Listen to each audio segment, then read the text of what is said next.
မကွေးတိုင်းတရက်ခရိုင်မင်းတုံးမြို့ပေါ်ရှိမြို့မရဲစခန်းနဲ့မင်းတုံးမြို့အထက်ရှိမိုက်ခရိုဝေ့စစ်တပ်ဂိတ်တို့ကို drone နဲ့ပုံကျဲတိုက်ခိုက်ခဲ့တဲ့ရုပ်သံကိုတရက်ခရိုင်အမှတ်၄တပ်ရင်းကဒီကနေ့ထုတ်ပြန်ထားပါတယ်။ဧပြီလ14ရက်နေ့မနက်8:50မိနစ်အချိန်ခန့်မှာ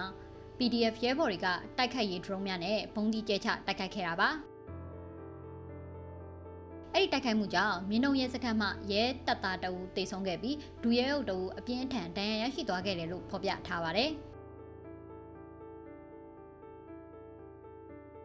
ဒါအပြင်မိုက်ခရိုဝေ့စစ်တပ်ဂိတ်တဲကစစ်သားတအူးတေဆုံးခဲ့ပြီးအများအပြားထိခိုက်ဒဏ်ရာရရှိခဲ့တယ်လို့သိရပါတယ်။စစ်တပ်ကဒဏ်ရာရစစ်သားတွေကိုမင်းတုံးမြို့စေယုံသို့ပို့ဆောင်ပေးထားတယ်လို့တရက်ခရိုင်အမှတ်၄တပ်ရင်းကဖော်ပြထားပါတယ်။စစ်သားများထိခိုက်ဒေဆုံးမှုနဲ့ပတ်သက်ပြီးတော့ MNO News အနေနဲ့တီချအတည်ပြုနိုင်ခြင်းမရှိသေးပါဘူး။တရက်ခရိုင်အမှတ်၄တပ်ရင်းအနေနဲ့စစ်သားများရှိတဲ့နေရာတွေကိုပဲတိုက်ခိုက်သွားမှာဖြစ်တဲ့အတွက်တကြံကာလအတွင်းပြည်သူတွေလွတ်လွတ်လပ်လပ်ပျော်ရွှင်စွာဖြတ်သန်းနိုင်တယ်လို့ထုတ်ပြန်ကြေညာထားပါတယ်။